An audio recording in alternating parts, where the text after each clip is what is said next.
नमस्कार, स्वागत है आपका राज्यसभा टीवी में। आपके साथ मैं हूं अभिलाषा पाठक। आइए शुरुआत करते हैं इस वक्त की हेडलाइंस के साथ। पश्चिम बंगाल में चुनावी हिंसा का दौर जारी। कोलकाता में अमित शाह के रोड शो के दौरान पत्थरबाजी और आगजनी के बाद बीजेपी पहुंची चुनाव आयोग। ममता बनर्जी के चुनाव प्रचार पर रोक की मांग। अरुण जेटली ने पश्चिम बंगाल में स्वतंत्र और निष्पक्ष चुनाव पर उठाए सवाल। टीएमसी ने चुनाव आयोग से मिलने का मांगा समय।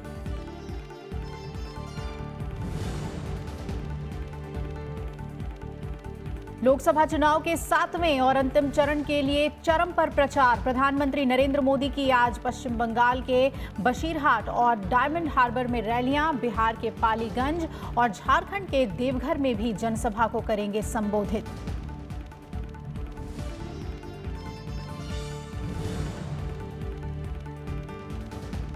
बीजेपी अध्यक्ष अमित शाह की आज मध्य प्रदेश के धार और अलीराजपुर में जनसभाएं। कांग्रेस अध्यक्ष राहुल गांधी पंजाब में करेंगे प्रचार। वाराणसी में प्रियंका गांधी का रोड शो। उत्तर प्रदेश के घोसी और देवरिया में एसपी बीएसपी आरएलडी की साझा रैली। टीएमसी और आरजेडी के दिग्गजों की भी रैलियां।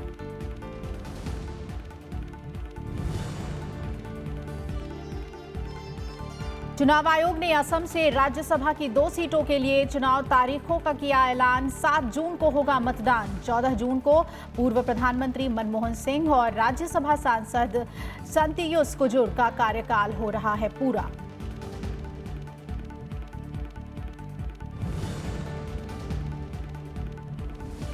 और ओडिशा में 11 सदस्यीय केंद्रीय टीम तूफान फौनी से हुए नुकसान का ले रही है जायजा। दिल्ली रवाना होने से पहले भुवनेश्वर में मुख्य सचिव और राज्य के वरिष्ठ अधिकारियों के साथ बैठक। आज केंद्र सरकार को सौंपी जाएगी समीक्षा रिपोर्ट। राज्य सरकार आज से शुरू करेगी घरों के नुकसान का आकलन।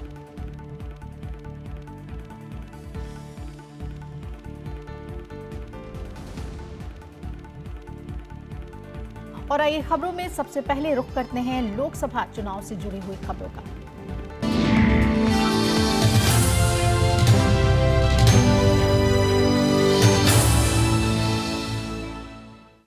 लोकसभा चुनाव के आखिरी चरण के मतदान से पहले पश्चिम बंगाल की सियासत गर्मा गई है।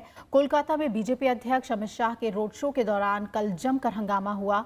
टीएमसी बीजेपी कार्यकर्ताओं में झड़प के साथ पत्थरबाजी और आगजनी भी हुई।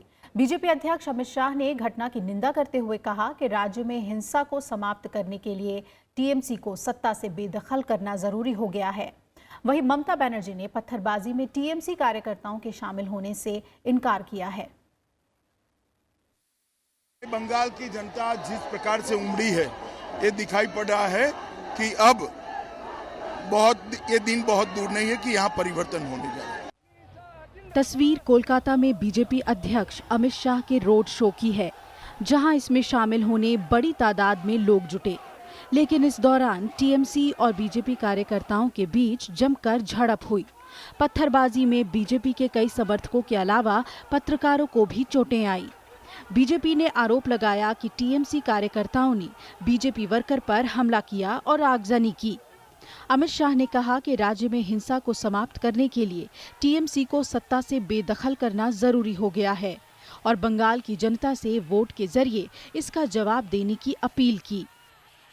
ये जिस प्रकार की हिंसा ममता बनर्जी की पार्टी यहाँ पर कर रही है, मैं उसकी निंदा करता हूँ और बंगाल की जनता को अपील करता हूँ कि अंतिम चरण का जो चुनाव है उसमें हिंसा का जवाब शांति से दे, मतदान से दे और बंगाल में हमेशा के लिए हिंसा की राजनीति को बंद करने के लिए तृणमूल कांग्रेस को बंगाल से एक बार परास्त करना जरूरी है।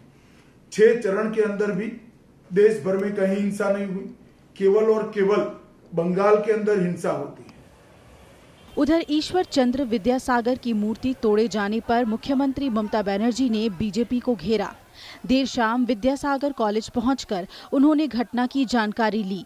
ममता बनर्जी ने कहा कि ये बेहद दुर्भाग्यपूर्ण घटना है। ममता बनर्जी ने ये भी कहा कि पत्थरबाजी में टीएमसी के कार्यकर्ता शामिल नहीं थे। अमित शाह के रोड शो से पहले प्रधानमंत्री नरेंद्र मोदी और अमित शाह के पोस्टर उतारने को लेकर विवाद हुआ था। राज्य पुलिस सभा की अनुमति के कागजात मांगने पहुंची। पेपर नहीं दिए जाने पर मंच तोड़ने को कह डाला। बीजेपी नेता कैलाश विजयवर्गीय ने इसे तानाशाही बताया और कहा कि पूरे बंगाल में अराजकता का माहौल है।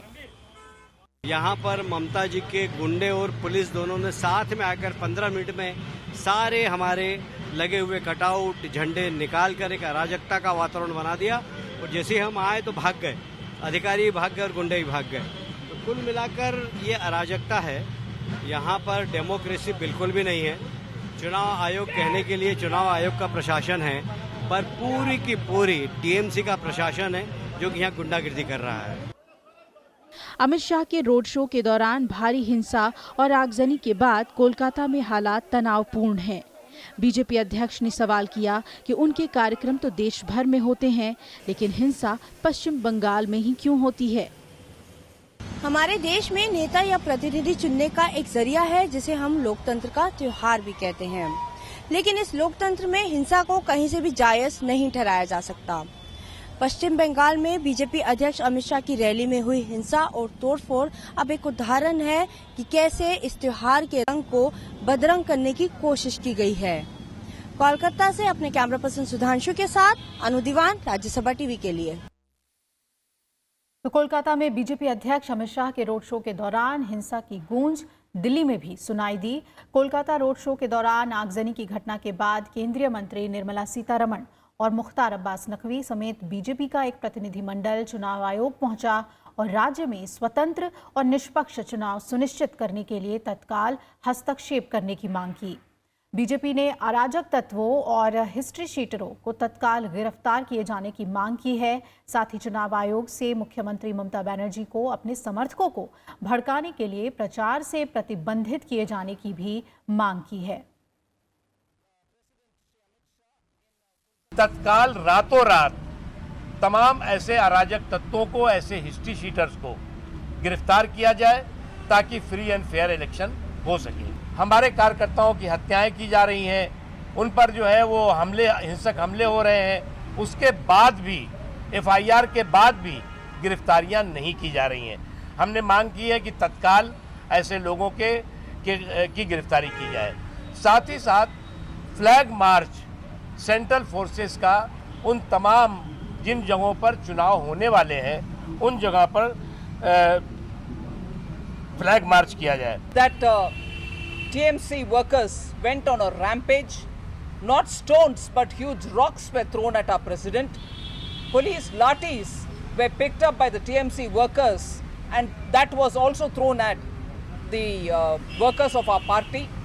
And false allegations that BJP workers broke some statues of respected reformist Vidyasagar, all of which are very clearly the evidence that West Bengal is going through a very severe law and order issue. On our request, we were grateful that the Election Commission has sent to West Bengal the highest number of Central Armed Reserve Police. Congress ने भी BJP और उसके कार्यकर्ताओं के बीच हुई झड़पों के दौरान बांग्ला लेखक और दार्शनिक ईश्वर चंद्र विद्यासागर की प्रतिमा गिराने के मुद्दे पर चुनाव आयोग से मुलाकात का समय मांगा है।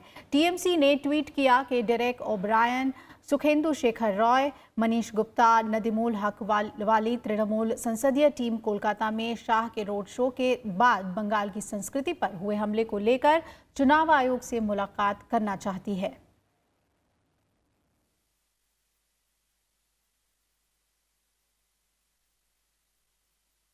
और इन सब के बीच केंद्रीय मंत्री और वरिष्ठ बीजेपी नेता अरुण जेटली ने बीजेपी अध्यक्ष अमित शाह के रोड शो के दौरान टीएमसी की अड़ंगेबाजी पर ममता बनर्जी को आड़े हाथों लिया और पूछा कि क्या बंगाल में गैंगस्टर की सरकार है। उन्होंने पूछा कि क्या बंगाल में स्वतंत्र और निष्पक्ष चुनाव संभव है। अब सभी की निगाहें चुनाव आयोग पर टिकी हैं।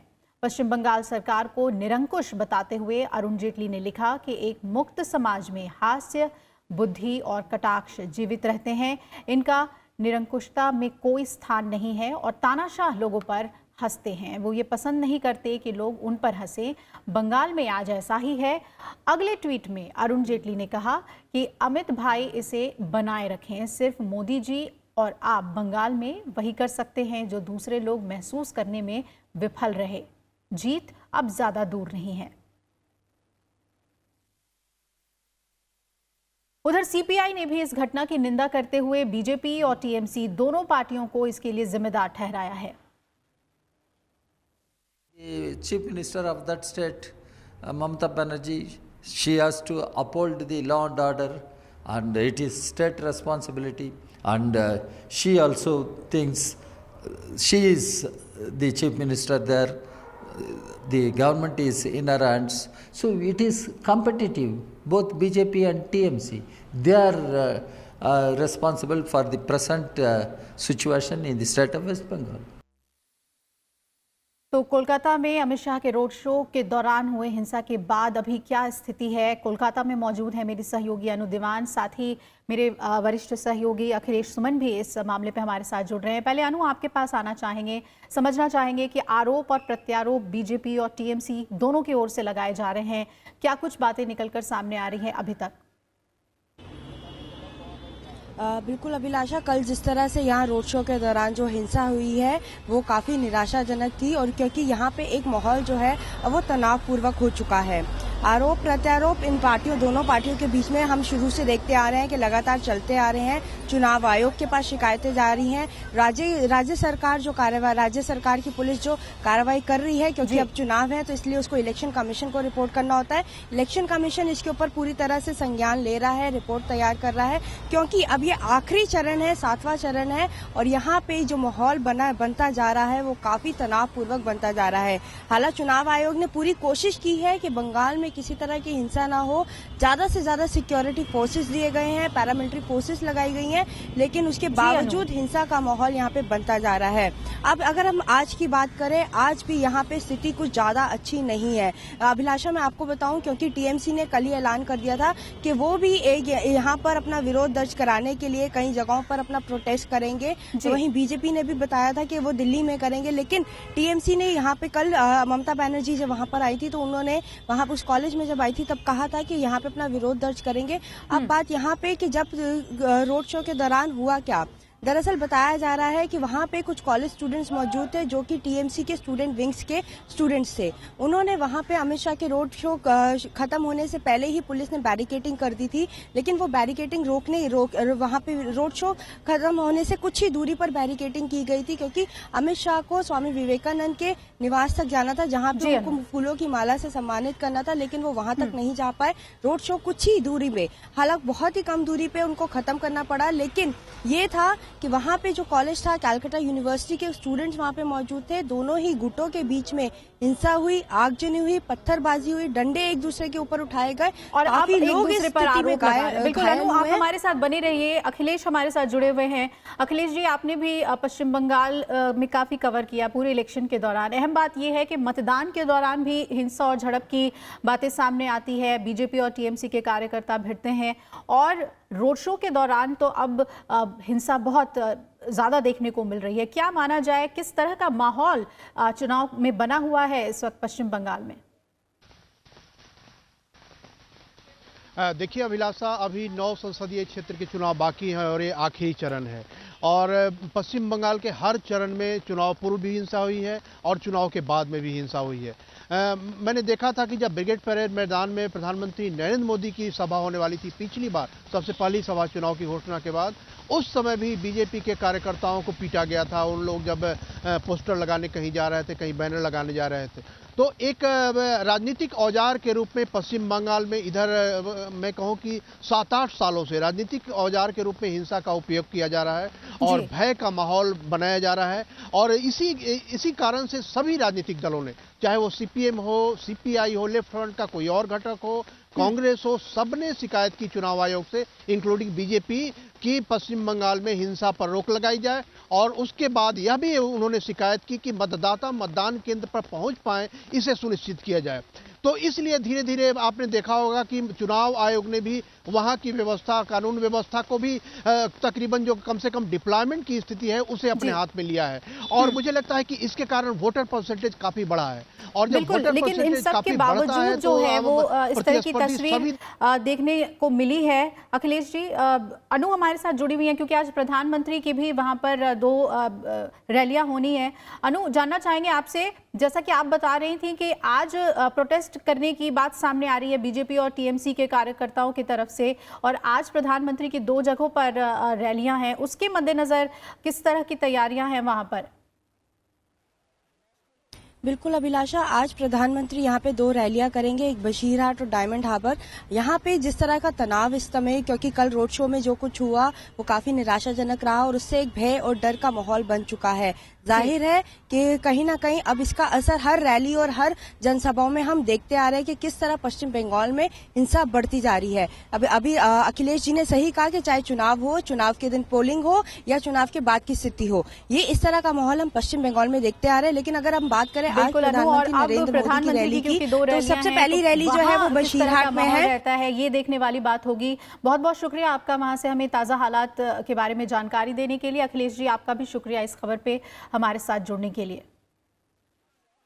तो पश्चिम बंगाल में जो हिंसा हुई है उस पर ताज़ा अपडेट हमने आपको दिया, और आज प्रधानमंत्री की वहां 2 रैलियां होनी हैं, बशीरहाट और डायमंड हार्बर में, उस पर भी नजर बनी रहेगी। तो लोकसभा चुनाव के अंतिम चरण के लिए प्रचार जोरों पर है और विभिन्न राजनीतिक दलों के नेता चुनाव प्रचार में जुटे हुए हैं। प्रधानमंत्री नरेंद्र मोदी आज 3 राज्यों में चुनाव प्रचार कर रहे हैं। पीएम आज बिहार और झारखंड, साथ ही पश्चिम बंगाल में जनसभाओं को संबोधित करेंगे। सबसे पहले बिहार के पालीगंज में जनसभा को संबोधित करने वाले हैं। बिहार में 7वें चरण में 19 मई को नालंदा, पटना साहिब, पाटलिपुत्र, आरा, बक्सर, सासाराम, काराकाट और जहानाबाद में मतदान होगा। और बिहार के बाद पीएम झारखंड में चुनाव प्रचार करेंगे। प्रधानमंत्री झारखंड के देवघर में चुनावी सभा को संबोधित करेंगे। झारखंड में 7वें चरण में राजमहल, दुमका और गोड्डा की सीटों पर 19 मई को मतदान होगा। प्रधानमंत्री आज पश्चिम बंगाल में भी चुनाव प्रचार करने वाले हैं। प्रधानमंत्री बशीरहाट में जनसभा करेंगे और इसके बाद वो डायमंड हार्बर में भी जनसभा को संबोधित करेंगे। 19 मई को 7वें और अंतिम चरण में पश्चिम बंगाल की 9 सीटों पर वोटिंग होगी। बीजेपी ने चुनाव प्रचार में यहां पूरा जोर लगाया है और राज्य में सत्तारूढ़ टीएमसी के साथ यहां कांटे की टक्कर देखने को मिल रही है। हालांकि कांग्रेस और वाम दल राज्य के मुकाबले को चतुष्कोणीय बना रहे हैं। इधर बीजेपी अध्यक्ष अमित शाह आज मध्य प्रदेश में चुनाव प्रचार करेंगे। बीजेपी अध्यक्ष अमित शाह आज मध्य प्रदेश में धार और अलीराजपुर में जनसभाओं को संबोधित करेंगे। 7वें चरण में मध्य प्रदेश की 8 सीटों पर 19 मई को मतदान होगा। दूसरी तरफ कांग्रेस अध्यक्ष राहुल गांधी आज पंजाब में 2 रैलियों को संबोधित करेंगे। वो पंजाब के फरीदकोट और लुधियाना में रैलियों को संबोधित करेंगे। वहीं कांग्रेस महासचिव प्रियंका गांधी वाड्रा आज वाराणसी में रोड शो करेंगी। Road show Banaras Hindu university के गेट पर मदन मोहन मालवीय की प्रतिमा से शुरू होगा और दशाश्वमेध घाट पर जाकर खत्म होगा। वाराणसी में प्रधानमंत्री नरेंद्र मोदी के खिलाफ कांग्रेस के उम्मीदवार अजय राय चुनाव लड़ रहे हैं। वहीं उत्तर प्रदेश के घोसी और देवरिया में एसपी, बीएसपी, आरएलडी आज साझा रैली करेंगे। वहीं टीएमसी और आरजेडी के दिग्गज भी आज तमाम रैलियों में जुटे रहेंगे।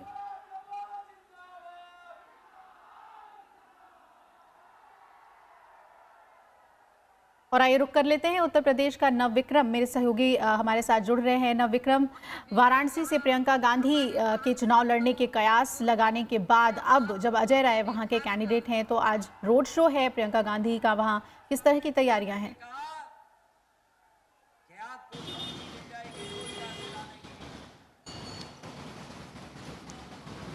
अभिलाषा, अगर वाराणसी की बात करें तो वाराणसी में जिस तरीके से हमने देखा था प्रधानमंत्री का रोड शो हुआ था, उसके बाद बीजेपी में एक बहुत ज़्यादा उत्साह दिखाई दिया पूरे पूर्वांचल में। देखिए, जिस तरीके से पूर्वांचल की जिम्मेदारी प्रियंका गांधी को दी गई है तो उन्होंने पूरी कोशिश की है पूरे पूर्वांचल के इलाके में कि यहाँ ज़्यादा से ज़्यादा बेहतर प्रदर्शन कर सके, क्योंकि पिछली बार अमेठी और रायबरेली को छोड़कर कांग्रेस कोई सीट नहीं जीत पाई थी। ऐसे में प्रियंका गांधी क्योंकि पहली बार राजनीति में की मुख्य धारा में होते हुए महासचिव के तौर पर आई हैं, उन्हें पूर्वी उत्तर प्रदेश की कमान सौंपी गई है, तो उनके ये एक भविष्य का इम्तहान होगा। तो कांग्रेस ने काफ़ी तैयारियाँ की हैं वाराणसी को लेकर, और ख़ास तौर पर हमने लखनऊ में देखा था कि किस तरीके से पार्टी लगातार पिछले काफ़ी दिनों से यहाँ पर रणनीति बना रही थी जो ज़्यादा से ज़्यादा सफल बनाने को। चलिए, जी, बहुत बहुत शुक्रिया अभिलाषा। नवविक्रम आपका हमारे साथ जुड़ने के लिए, ये जानकारी हमें देने के लिए।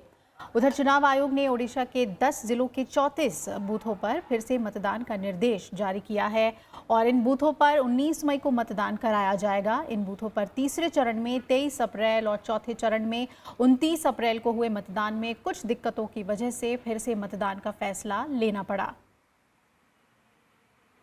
इस बीच आयोग ने लोकसभा चुनाव के दौरान कथित तौर पर चुनाव सर्वेक्षण जारी करने के लिए 3 मीडिया संगठनों को कारण बताओ नोटिस जारी किया है। आयोग ने इसे आचार संहिता का उल्लंघन बताते हुए इन्हें अगले 48 घंटों में ये बताने के लिए कहा है कि क्यों न इनके खिलाफ जनप्रतिनिधित्व कानून की धारा 126A के तहत कार्रवाई की जाए।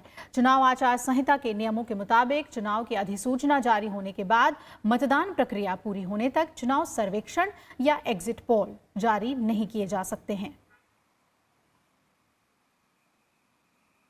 लोकसभा सचिवालय 17वीं लोकसभा के सदस्यों के स्वागत की तैयारियों में जुटा है। नए सदस्यों के स्वागत के लिए संसद परिसर के अलावा एयरपोर्ट और रेलवे स्टेशन में विशेष काउंटर लगाए जाएंगे। सचिवालय की ओर से की जा रही तैयारियों के बारे में लोकसभा की महासचिव स्नेहलता श्रीवास्तव से बात की हमारे संवाददाता पंचानन मिश्रा ने।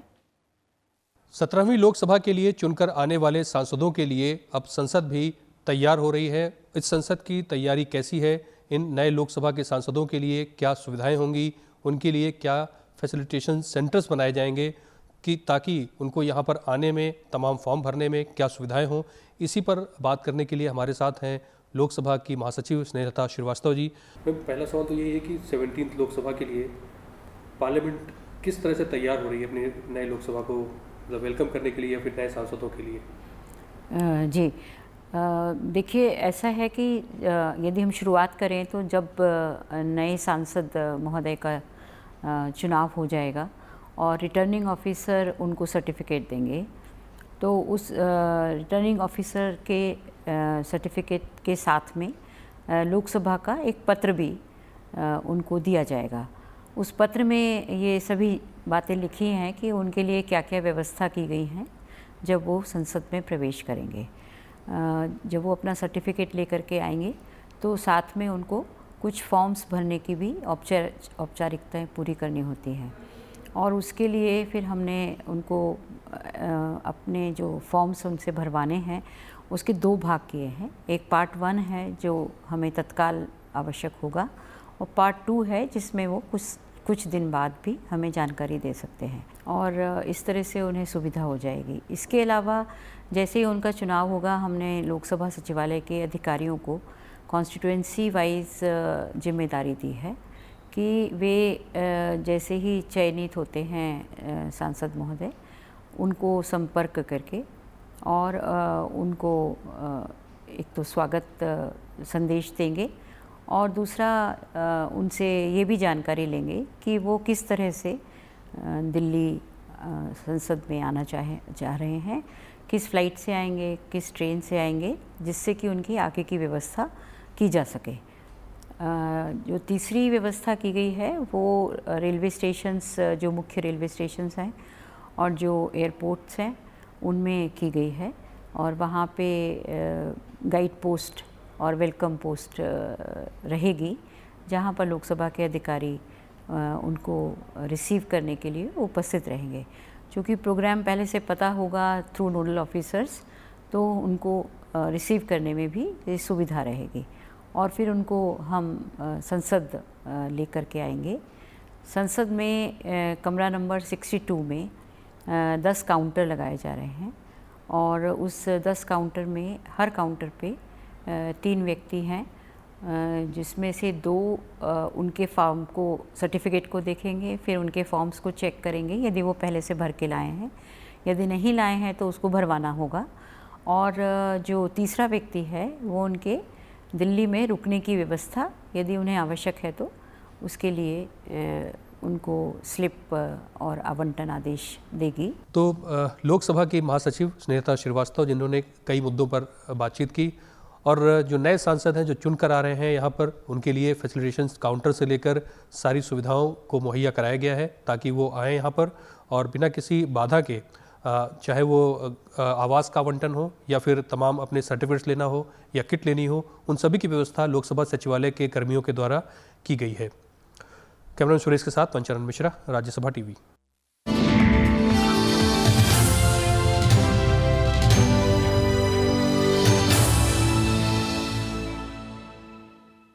चुनाव आयोग ने राज्यसभा की 2 सीटों के लिए 7 जून को चुनाव का फैसला किया है। असम से 2 राज्यसभा सदस्यों पूर्व प्रधानमंत्री मनमोहन सिंह और संतियुस कुजूर का कार्यकाल पूरा होने के कारण 2 सीटें खाली हो रही हैं।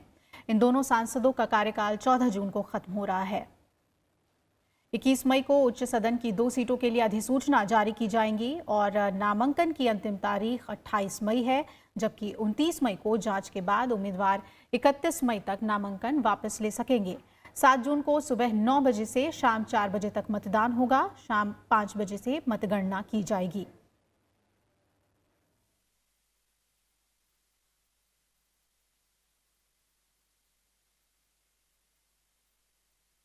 ओडिशा के चक्रवाती तूफान फौनी से हुए जानमाल के नुकसान की समीक्षा के लिए वहां गए केंद्रीय दल ने कल कटक और तटवर्ती जिले पुरी का दौरा किया। चक्रवाती तूफान से प्रभावित क्षेत्रों के 3 दिन के दौरे के बाद आज दिल्ली रवाना होने से पहले केंद्रीय समीक्षा दल भुवनेश्वर में मुख्य सचिव और राज्य के वरिष्ठ अधिकारियों के साथ एक दौर की और बैठक करेंगे। केंद्रीय दल चक्रवाती तूफान से हुए नुकसान की समीक्षा रिपोर्ट केंद्र सरकार को सौंपेगा। इस बीच राज्य सरकार आज से तूफान में घरों के नुकसान का आकलन शुरू करेगी। वहीं ओडिशा सरकार ने चक्रवाती फौनी के बाद पुरी जिले के एक अभयारण्य से लापता लगभग 4000 हिरणों का पता लगाने के लिए ड्रोन का उपयोग करने का फैसला किया है।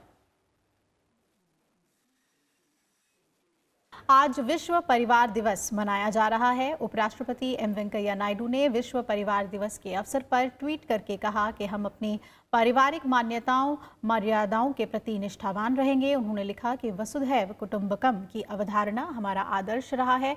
विश्व हमारा वृहद परिवार है और हम विश्व के प्रति पारिवारिक भावना संवेदना रखते हैं। हम अखिल विश्व की खुशहाली और शांति की कामना करते हैं।